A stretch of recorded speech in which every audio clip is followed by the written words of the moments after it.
Welcome to Swimming with Alligators, the VC podcast from the LP perspective, with your hosts, Alexa Benz and Ernest Sweat. You ready? Let's dive in. So today on our podcast, we have an esteemed guest, Lisha Bell, fund manager of PayPal Ventures $100 million Economic Opportunity Fund, and also the co-founder of BLX VC, an angel investing firm funding Black and Brown founders. Previously led teams at PayPal, Wells Fargo, and Kohl's focused on payments and fraud. She's also been responsible for building many of the earliest digital financial tools in online banking, bill pay, and digital wallets. Through her podcast and angel investing guides, Lisha is inspiring and supporting more women to pursue venture capital.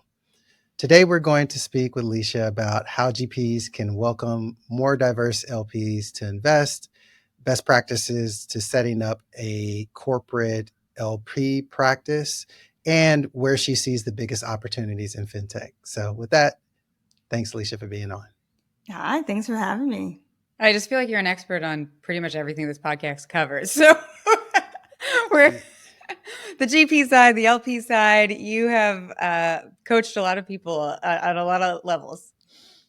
I love it. I love the work. I'm happy to.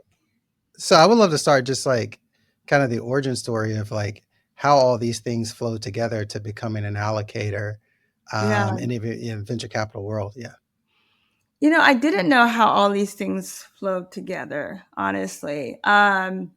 You know, my origin story starts as a girl in South Central Los Angeles who had a family business during the LA riots that we ultimately lost because of the LA riots and the divestment that happened after a racial riot and unrest. And that forced me to go to school and learn about businesses and how they work. And I got into tech and fintech. And somehow all this came together to support racial equity in venture capital in tech. Like, I don't know, somehow it miraculous. Like, it makes a lot of sense why I do what I do today, because I care about advancement and innovation. I care about equality. And so I'm so privileged to have a job that brings all those aspects together for me. Yeah, thank you for providing that context on even just like the background and your family's history. As you started to explore these different worlds of business and then fintech, was there anything that like really surprised you that's really inspired you now for this like equity charge? Yeah, I mean, there's so many times when I was in rooms and I was like, I didn't know that. Like, I used to be the chief of staff for the head of credit and lending.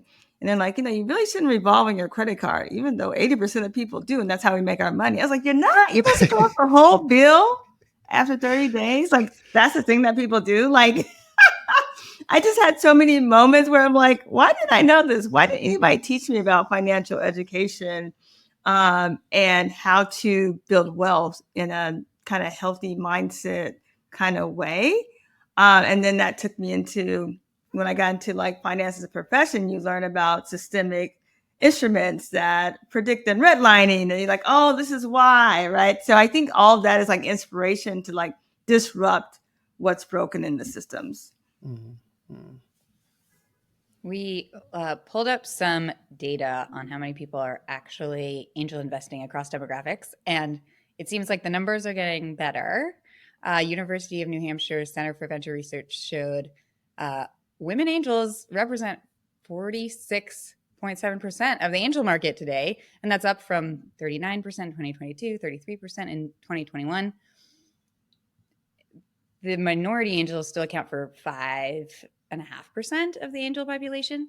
And I guess I'm curious, your story of how you started writing angel checks and how you sort of help other people along the way, given that data. Yeah. And that's better data than I knew. So I'm really happy to hear that. I'm sure we could find counter data that's like, it's worse. Yeah. It's getting worse. So I think the investment making decision is who makes the decision.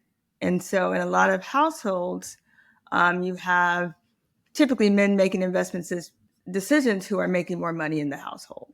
Mm. And so as that narrative shifts, right, and we have more women making investment financial decisions, there's a more intentional focus on where the money is going and how it's spent. And, the first step is like building wealth, right, and having ownership of wealth. And I think there's another huge wealth transition happening now where like people are dying, and these young women are coming to wealth. Like daddy died and they're like 20 and they're like millionaires. So I was, like all these things are happening right now. We have like, I'm in a place of power. And so you get positions of power by inheriting wealth or creating wealth for yourself. So I didn't inherit any wealth, so I had to create wealth. And I worked in tech, right? Getting into jobs that pay more money, build equity in these companies. And so once I figured out that wealth gave you access and to privilege to do things. So it's like, it's not like the stock market. Like you can't even get into venture as an LP, like if you're not accredited or have institutional capital, like you just can't even play the game.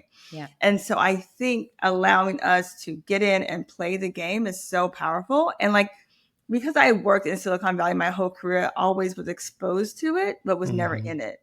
I was always around it. And so I think about people who aren't even around it. And like, we didn't even know we could do this thing. And how do we do it?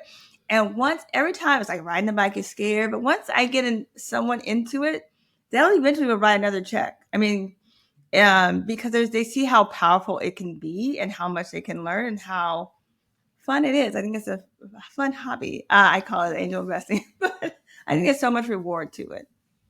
Absolutely. When I think of like my peers, and maybe I did programs like, SEO and MLT and all those of kind of Black and Latinx professionals, they could have pretty high paying jobs, but based on not being kind of in the flow of Silicon Valley, and that doesn't mean out on the West Coast, it means kind of like just in tech in general, right? They're really scared and unaware of it. When you come across people like that, who maybe are the first generation really actually making some money, how do you get them warmed up to the opportunity to, use a certain percentage of their disposable income to invest? Yeah. So like for those of us who grew up in the church and you got time, your money is like, you just need 5 oranges out of 50, I'm like just 5%. But like it's really a small number that you should allocate to venture. It's like, don't throw away the real estate. It's like the money that you can afford to lose or triple, right? And I tell people you have to invest within a thesis, because if you're just randomly investing, if you tell somebody I'm ready to write a check, 5,000 founders will call you tomorrow. Yeah. Right. And you don't have any guidance or vision into what, right? And so my thesis is very clear. It's on financial aspects, it's on maternal health, it's on civic and social tech programs. Like that's what I care about the most. And so when I see those kind of things, then I'm like, oh, I'm in position and ready to be able to support a founder and expand. And I think if you don't have any guidance or you're just going out there blindly, like you're going to get lost and scared and confused. I'm like, oh, I regret that. Like that regret. Like we don't want that to happen. But it takes time. You do have to educate yourself. You clearly have access and also understand like what do these tech companies require in order to have any sizable return to you as an angel investor, where other people who, if you're not coming from that context, you're sort of judging on a totally different filter and right. You're maybe a little out of your league.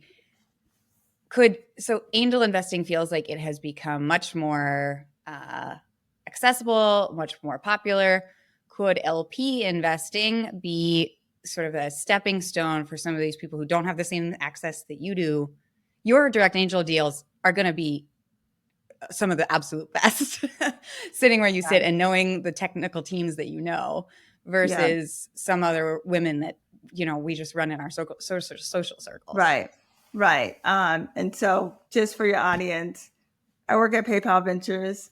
We have deal flow. I have an EOF fund that has 20 funds. They have deals, right? So I get to see if there's like a diverse founder or a fintech founder, it's probably coming across my desk. So I'm very privileged to have deal flow. But if you don't have deal flow, that's what angel investing groups are for. That's what being an LP in a fund is. can give you. So you just find that thesis. You find someone who's investing in your thesis and say, I'm just going to write you one check. Well, over time with capital calls, but I'm going to commit this capital to you and you're going to do the work, right? Because if you're an angel or you don't have time to do the work, right? You don't have time to go hunt founders down and assess good ideas. And it's not your skill set, probably, right? So you let people do what they do best. And I think LP is great if you have a good size of money to allocate as an LP. I think a minimum might be 25, 50,000. And you can just watch that fund perform in that portfolio. And you can learn just by watching. I think that's a great passive way to participate and enable a general partner to do what they do. I think, when it comes to becoming an LP for the first time as an individual, what advice do you give people? Because it's even harder to find kind of like the funds and then the right funds to be in. What advice do you give individuals looking to do that for the first time? Yeah. So I think there's several ways. So like, let's assume you're not a family office and you don't have people who are doing this work for you. You don't yet have 100 million, but maybe you got 10. So I think, one way is like do your network, right? If you're investing within your profession, whether it's financial services or healthcare, and you have a doctor friend or like there's someone tapped in to the community and showing up to these events. LA Tech Week is Dreamforce right now in San Francisco. Everybody's going crazy, but I think getting out there and firsthand talking to people who are in that industry or know who the hottest companies are, who can maybe give you an introduction, right? Because as a little LP, it's going to be hard for you to get an introduction, right? And so you might find the fund that's backing them or just go to the website, who's backing who. That's your research. People are very public about who they're backing. So you can find out that information, start following them on LinkedIn, on Twitter. Like I think self-education as an LP or angel is really important because you don't have an institution providing you that access. And so you got to do a little bit of digging, but I just say tap into your network because the networks get very close. If you're in the accredited investor community, they're very tight networks. Yeah, maybe you have a trusted recommendation from somebody who's joining a fund. Is there, for our GPs listening, is there anything they can do to do a better job of welcoming more diverse LPs? Yeah. I mean, it's just, I feel like GPs and LP relationship is so critical. And it's an important relationship and you should get as much feedback because in the fund, you have an LPAC, but it's not like you have a governing body that's governing what you do. And so the LPAC relationship, we serve as that kind of governance in a very, maybe less informal way, but that's what we do. We sit with our GPs and we talk about their business strategy, their foundational strategy, their sourcing strategy.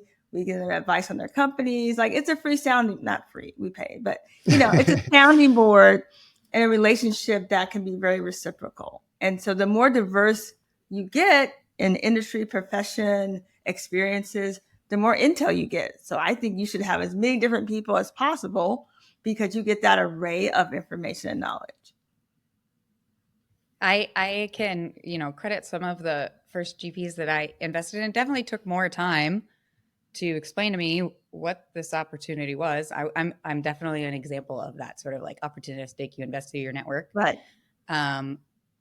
Maybe, starting out a decade plus ago. And I think it helped that I had a pre-existing relationship with those people because I wasn't being spoken down to. They understood that I was super helpful to them on other parts of their life or their business. But this was new to me. And so I do think my experience of generally speaking with people in the finance industry is they do speak it down to you a little bit. Yeah. I think having a little bit of respect for the people that you're pitching, if they're not using the language of VC, they're not necessarily familiar yet with the terms. I give credit to those early GPs who, didn't make me feel like an idiot for asking questions. Yeah, I think all check writers have value. Yes. Yeah. And you have to figure out what that value is. I'll give you an example. One of my first angel investments is a company called Cino, ran by Kat Berman, Wise Latina. It's amazing, in Oakland. And that was 2016. 2020 happened. I'm now at PayPal, leading racial equity commitment, have $500 million. And I'm like, C-Note does this work, right? And connected her to Treasury. And C-Note got a $100 million investment from PayPal. Who knew? She didn't think Lisha Bell was worth $100 million. I just wrote a $5,000 check. Right? It was like, Hey, we don't know that's who a she huge is. return. Right? But like that was just a relationship, right? Yeah. And you never know how people will show up for you over time, right? Yes. And so I think you should just always value the people, your early backers, because I think they'll pay off over time in different ways, right? Beyond their check. Yeah. The combination of capital and community is always going to be Right. a super team. So I wanted to switch gears towards, talking about the Economic Opportunity Fund at PayPal Ventures. Yeah. I know it was a part of the, PayPal's commitment in response to the Black Lives Matter movement, George Floyd's murder, and the pandemic's impact on minority-owned businesses. Could you walk us through how that was developed? Because, that's not it wasn't, we don't have histories and decades of like organizations creating entities like that. Yeah. So I will tell you, it's a story of internal employee advocacy. And so that's the beauty of this whole story, is that there were a group of employees who got together and said, you know what? This is a moment that we want to stand on, and we want our employer to stand with us and build with us. Now, it helped that I had some organizing experience. I led ERGs. I was involved in Wells Fargo when they were in the kind of predatory crisis lending that disparately impacted marginalized communities. So I had a little bit of experience in talking to CEOs about racial equity work. But, this opportunity, it came, and we went to our execs, we went to the CEO, we went to the board and said, this is what we want, and let's work together to find the solution. And, we're so honored to have had a team that said, okay, we're on board. And we had the employees. We kind of had this moment where everybody was like, let's do this. And it showed up. It showed up, and we got small business grants. It showed up in venture. It showed up in Treasury and backing Black banks and CDFIs. And like a beautiful plan was developed because people really cared. With so many different initiatives within that initiative, how did the team prioritize? How did you prioritize what to do, how to find the right partners? Because that's a lot of different types that is kind of like a huge endowment, right? You got different types of asset classes you're going after. Yeah. And I joke that it was like volunteerism. That was we didn't call McKinsey to come in. Like, we did the work ourselves. Most of the work we did ourselves. We later partnered with AEO, American Enterprise Opportunity in DC, that works with small businesses. But really, we did the work ourselves. So like the whole EOF was done by the ventures team, like literally sourcing, taking calls. Small but mighty team just sourced and pound the pavement. And so I credit, we all had extra jobs during that time to get that work done. Because we didn't have a playbook for like how this was done. We just know we needed to do it. And so I think that's the beauty of that moment. And any things you're especially proud of since then? It's I'm sure that there are some wins. That's what I call my GPs my babies, but they're kind of my babies. A lot of them have moved on to their next funds. They've doubled their fund size.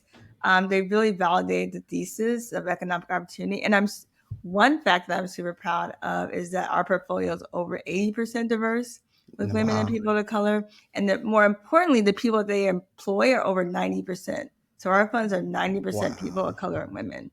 And that's awesome. What I'm most proud of about the Economic Opportunity Fund, because it really created opportunity for people to access venture as a profession, which was one of the goals. And we have a summer internship every year that is from marginalized community on purpose. And so I think that's what makes me the most proud.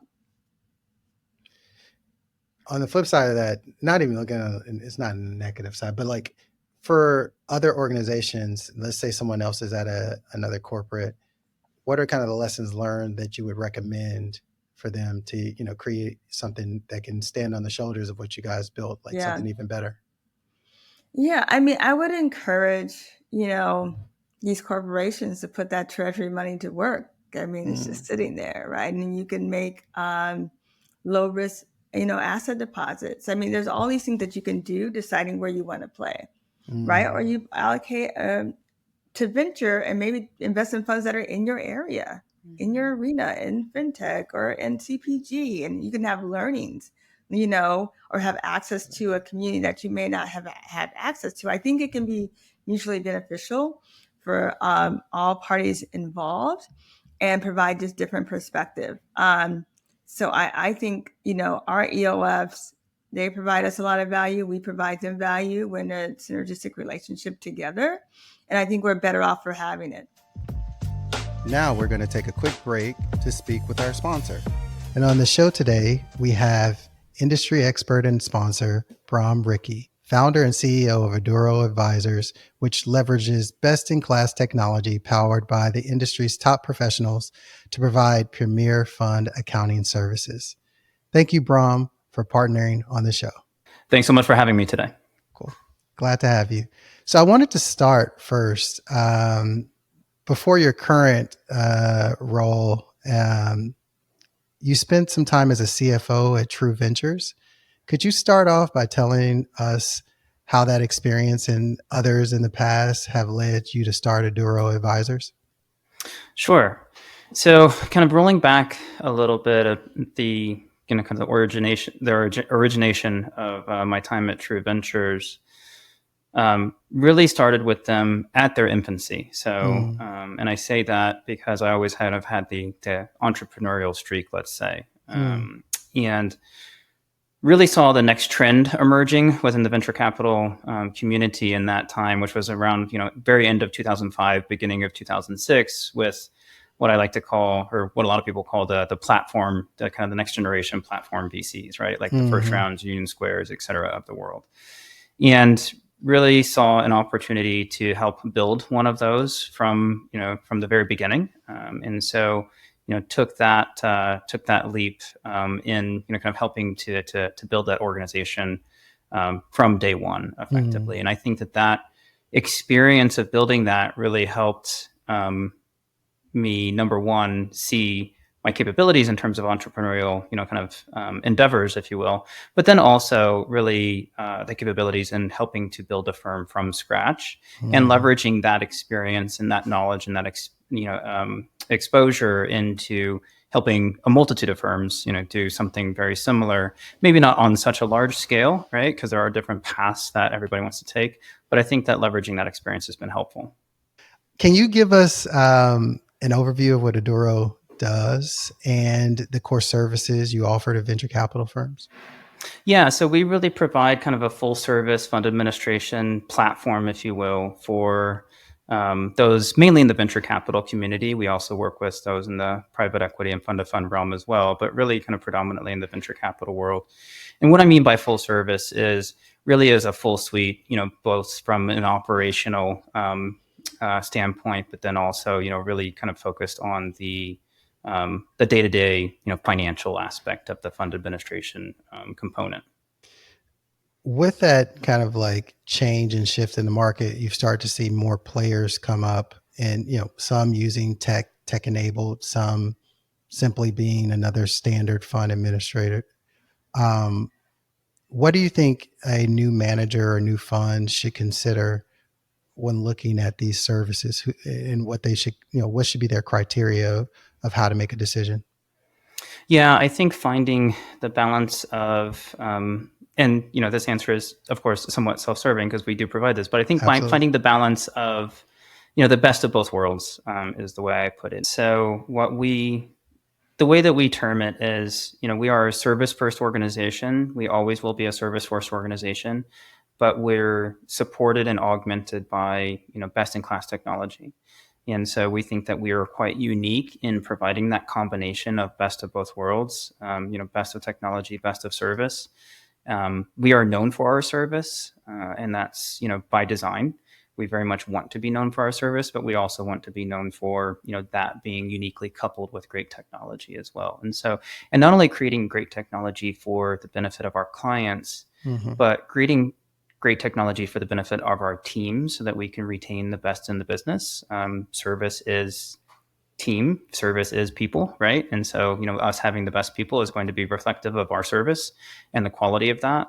And then also using technology to, facilitate a great engagement and great experience for our clients' investors, for the LPs, right? And so, the better we can make their experience, the more they'll enjoy engaging with us as a service provider.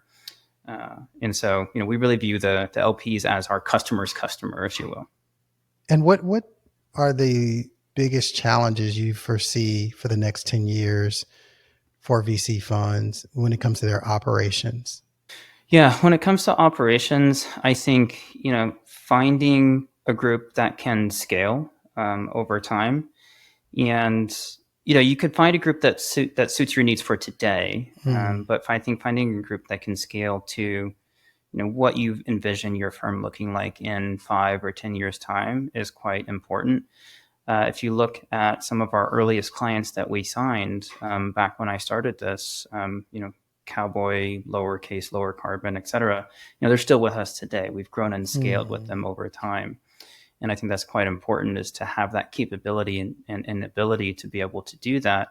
And if, to be able to make those shifts and those changes in the way that you're engaging with your service providers and, kind of how you're leveraging them, right? And so, one of our larger clients that's been with us for a decade utilizes our service and our team quite differently than they did, at the outset when they first got started. If you are a GP or LP looking for fund administration, please go to adoroadvisors.com. And now back to our LP interview. Can you give us any examples of how being at PayPal has ended up, being great synergy with some of these companies? Because I think that's what a lot of the corporate venture programs, they end up leaning on, or it's more of a strategic relationship. Yeah, so I think PayPal Ventures is different, that we invest for financial returns. We don't invest for M&A. We don't invest for synergies. We invest to make money. And so we don't acquire. So think about PayPal's biggest acquisitions: Braintree, Venmo, Iza. Like, these are just M&A. There were never companies that we took any equity stakes in. And so we just want to be a pioneer in fintech and investing in fintech companies that are going to be the next PayPals. Like, that's really our goal. And so if you look at the companies in our portfolio, they're just pushing the needle in ways that maybe we couldn't do, or, maybe at some point they would be a commercial partnership, but that's not our kind of leading identity with them. It's like, we want to back you and be a catalytic investor to help your business grow, because we can power our network. And so, I think that's a powerful relationship as well. Lisha, was there certain ways, or even currently certain ways, in which you and PayPal tried to value add to the GPs in your portfolio? Yeah, I mean, I think, like, it's always difficult to say, where do we stand with this fund? How much do they want us in their business? How is it, and I would say it varies across the board. Like, it's like kids, like every kid is different.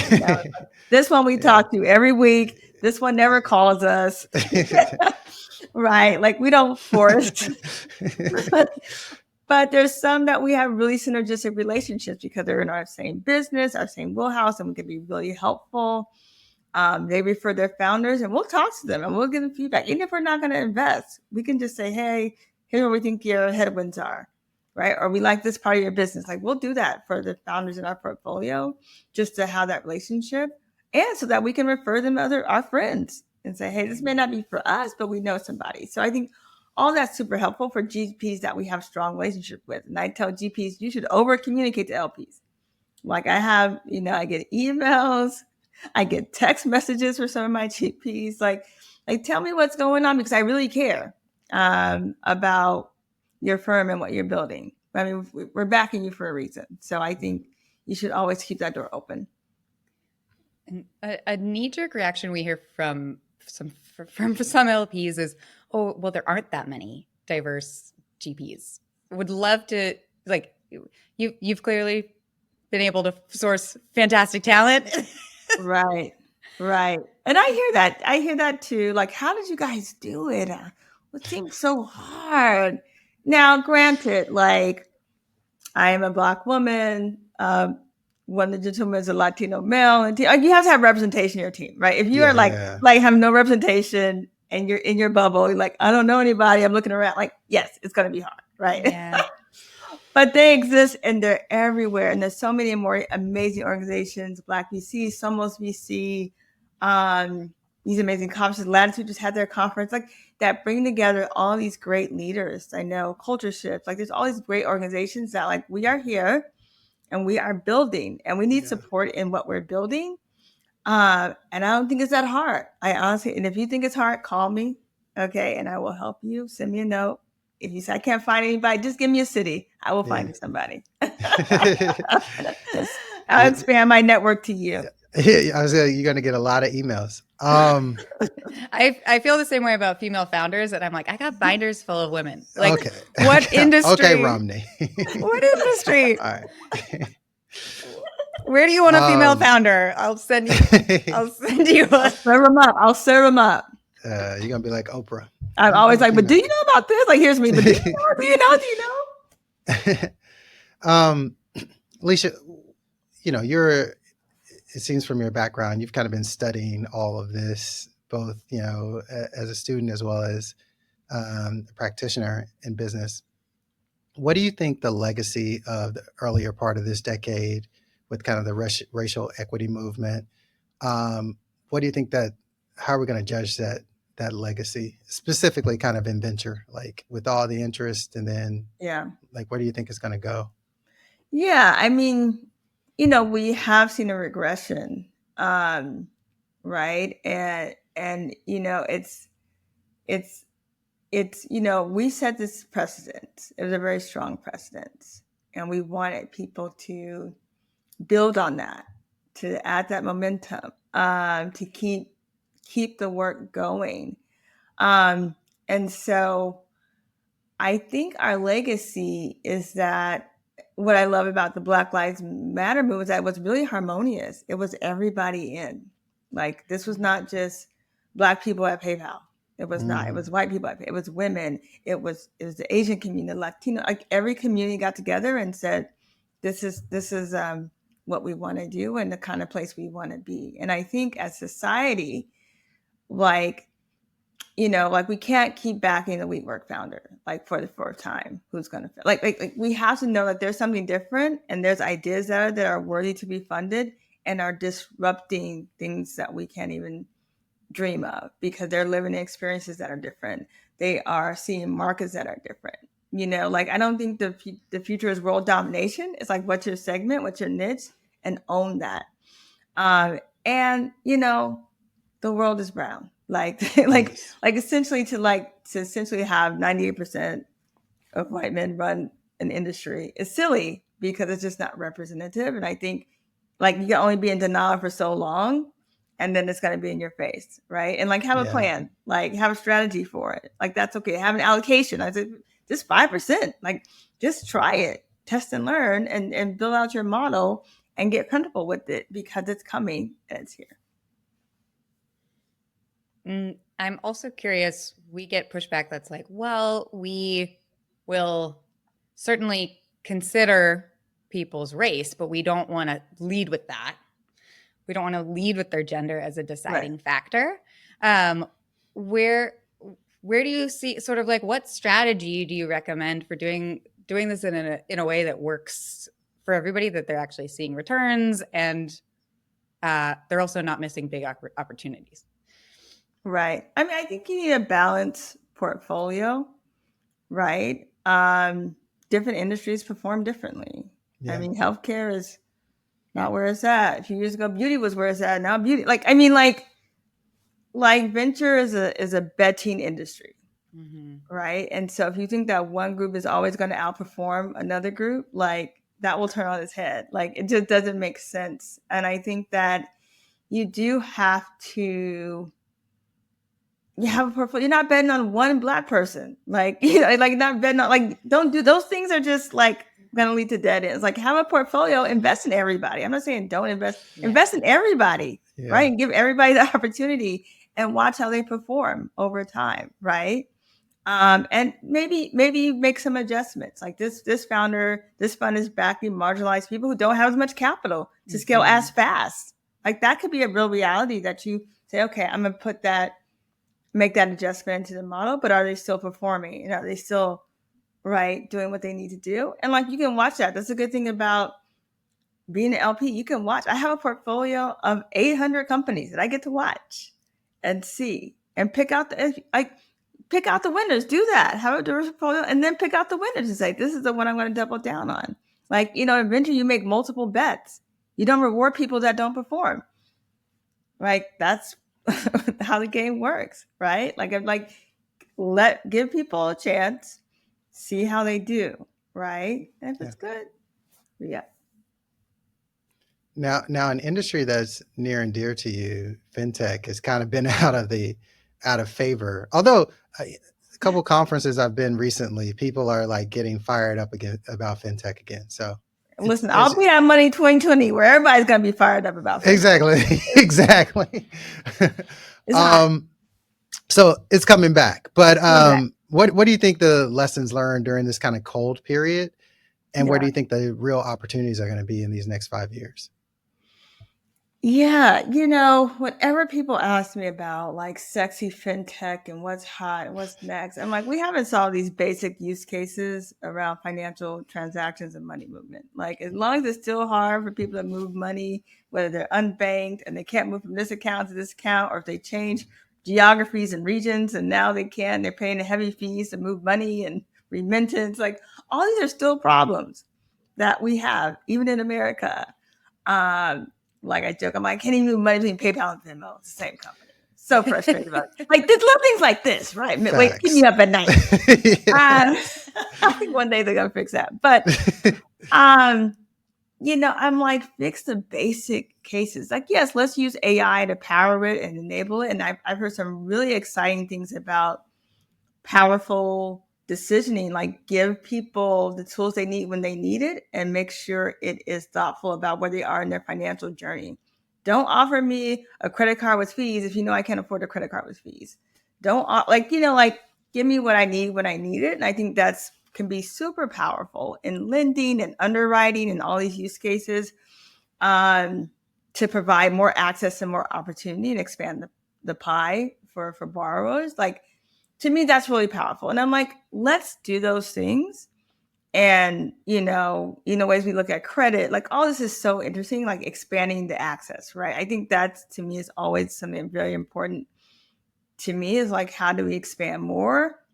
Because it's here and we're just hacking the system to try and make things work. But like, we can just build things to make it work.